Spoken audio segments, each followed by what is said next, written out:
Hey guys, how's it going? My name is Noble and welcome to the channel. And in today's video guys, I'm going to be giving you 10 things new and beginning players of ESO need to do in the first 15 levels to make their leveling experience enjoyable and easy, and then their end game less hectic. You're going to be getting to level 50 before you know it, but doing these things while you level is going to help you so much when you're starting your end game of the Elder Scrolls Online. Guys, before we get started, I do just want to let you know that I stream every single week now on Twitch. You can find me at twitch.tv/NoblePlays ESO. I also upload videos here at least twice a week, so whether you want to watch streams or watch videos and get guides and stuff here on the channel, you're going to have content from me every single week. I stream Mondays, Wednesdays, and Thursdays over on Twitch. You can find my schedule in the description, or just go over to my Twitch channel and give it a follow. We just kicked that off about a week ago, and we are almost at 100 followers. Let's try to get over that hump before the end of February. But guys, without further ado, let's go ahead and jump into my top 10 tips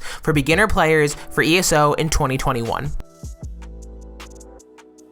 Starting off this list, guys, at number 10, we have level a skill in each of the 3 skill lines that your class has. Now, once you jump into Tamriel, you're basically going to be starting at level 3 instead of level 1, depending on if you do the tutorial modes or not.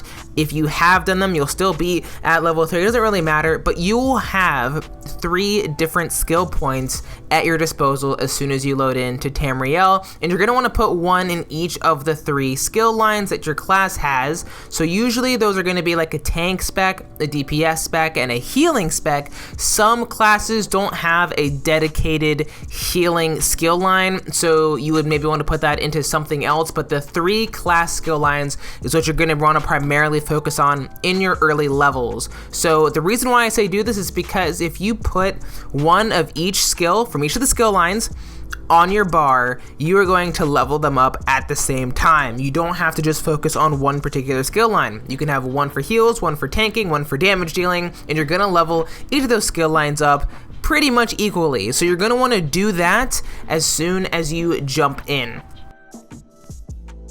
And guys, coming in at number 9, we are going to be talking about equipping all of the necessary gear to level that as well. Now, if you look in your character tab, you're going to see all the gear you have equipped, whether it's your jewelry, weapons, and armor. And the reason why I'm talking about this is because there are 3 armor types in the game, that being heavy, medium, and light. Now, you need to have 3 pieces equipped to unlock a skill line. So if you want to unlock the stuff for heavy armor, you're going to have to equip 3 pieces of that heavy armor to get that skill line. Same for medium and light. Now, the cool thing is when you're leveling, gearing doesn't really matter that much, so you can put 3 pieces of light on and 3 pieces of heavy and a bunch of other things, and you can start leveling each of those at the same time to help you out in the end game. Don't do what I did, where I only did light armor the whole way and had to level up everything else differently. And there's a reason why you want to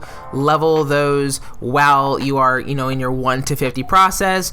Each armor type gives you different passives that will best suit your playstyle. So if you want tank passives, you want that heavy armor. You want more DPS, you go with that medium armor. And if you want that healing, you can go light armor. I'm just giving you general broad strokes for those.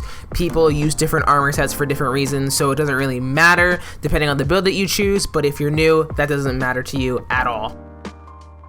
Jumping in here at number 8, guys, that is pick up everything and sell it. When you kill enemies, they're gonna drop stuff. Some of them it's gonna be junk, some might be crafting materials, things like that. And what you don't actually need, if you don't have ESO Plus and you have limited inventory space, you wanna take all of your crap over to a merchant and sell it. This will give you access to quick and easy gold. If you need a quick 500 gold, you could probably get that through all the stuff you've picked up along the way. So be sure to be selling all of the junk items that you don't need to merchants to keep financing your travels. Number 7 on this list, guys, is to start crafting early. You can technically start crafting at level 1, but you do not get the introductory missions for crafting until later on at around levels 5 and 6, where you will talk to Talano and Milanith. They will basically give you starter crafting missions to get you acquainted with the crafting system, but you can go to all of the crafting areas, they're in major cities pretty much, and pick up the skill lines. You don't have to wait until you have access to those early crafting missions. So be sure to pick those up, because you're going to come across things that you can deconstruct and basically indirectly level your crafting just by deconstructing stuff. You don't even have to be crafting anything at that point. So be sure to go to whatever major city that you're in and pick up all of the crafting skill lines. For a full crafting guide, I do have one on the channel. I will link it down below in the description, but it's going to be way too long to put in this video, so go check that out if you're interested.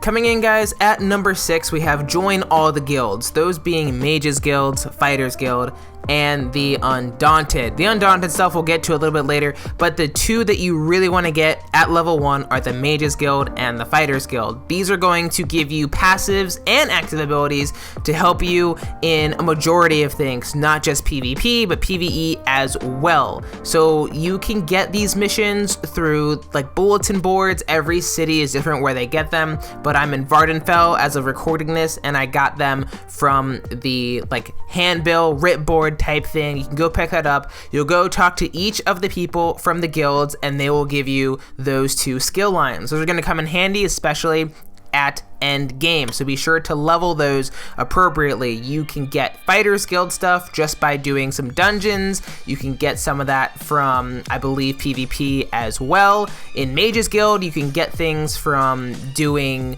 all sorts of PvE activities. You can go find lore books and other things like that. There's a couple ways to do them. For those in-depth guys, there are also some great YouTubers that do great guides for both of those, and I'll also link those down in the description for you guys to take a peek at. Coming in at number 5, guys, daily riding skills. Now, you're not going to be able to get a mount until level 10 if you don't have ESO+. So if you want to get a mount, go ahead, do that. You can buy it with gold, or I would just say get ESO+, it's cheaper. But once you do that, you can go to any stable master and level up a riding skill once per day. You have carry capacity, you have stamina, and you have speed.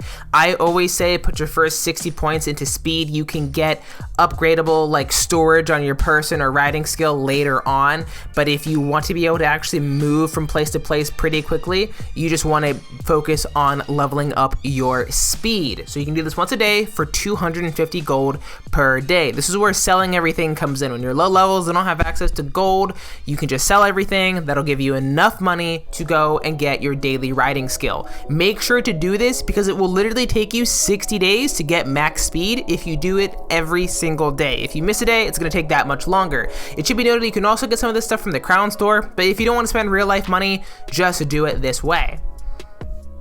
Alright guys, number 4 on this list is swap between different weapons when the bar swap is enabled. Now you're gonna enable bar swapping at around level 15, and this is why this is important. So your build at the end game may require you to have a one-handed shield and then a two-hander. So as you can see on my necromancer, that's exactly what I have. Once you have the weapon and bar swapping enabled at level 15, you're gonna wanna enable as many weapons as possible. So you're gonna wanna put like a bow on the front bar maybe, and maybe like a two-handed or dual wield on the back bar, and just fight monsters with those things until you have the skill line, and then swap to something else, a different weapon set, and level that up. Now obviously you're not going to be able to level every single thing to 50 between your normal levels 1 through 50, but having the access to some of the skill lines and the abilities is going to help you.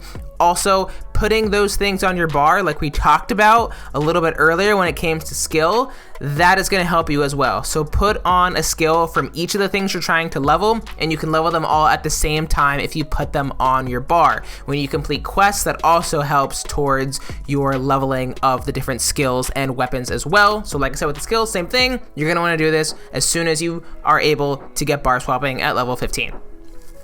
Alright guys, number 3, this is going to happen at around level 10. You will have access to joining dungeons and PvP. Now, for those of you who don't like PvP, I would still recommend you do this once per day. You're going to get one-time missions that will give you increased XP and supplies for your character. So it really just takes about 15 minutes to do each one, depending on the activity that gets, brought before you. If you're doing random dungeons, it may take longer. Battlegrounds go pretty quick, so do those every day. You're gonna level at least once each time you do it, depending on when you do it. Like the early levels, you'll get close to a level each time you complete one of these. So for the first, or however long you want to do this, make sure to do your one-time quest. Even if you don't like PvP or PvE, it's a great way to get better gear, to get experience, and just overall enjoy the game. Alright guys, coming down to number 2, that's download Minion and use add-ons. This is for PC only, so if you're a console player, you will be getting better stats, readable stats later on this year. But if you're a PC player, download the program Minion and get add-ons. This is going to help you so much while leveling. You can do things like see where lore books are. You can figure out like when to block and run away from things. It'll do a really good job of telling you these things in dungeons to kind of help you navigate things. You can get a mini map as well that you've seen on my screen throughout this whole video. Getting add-ons is a must if you're a PC player. It seems a little daunting when you're looking at something like this, but it's actually pretty easy to set up. You just gotta take the time and do it.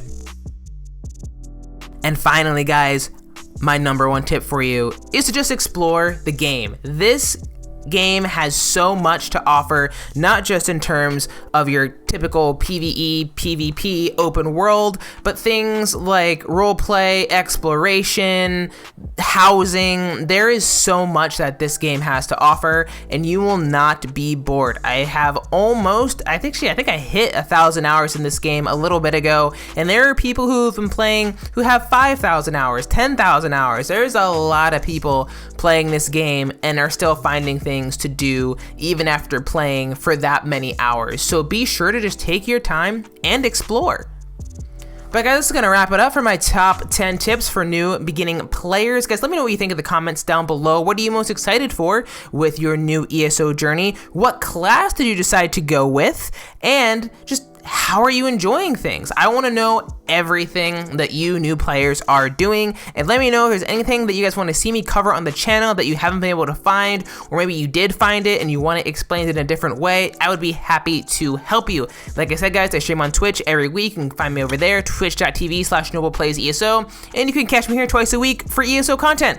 But guys, that's gonna do it for me. Thank you so much again for watching. Don't forget to hit that like button and subscribe. My name is Noble, and I will see you guys in the next one. Peace.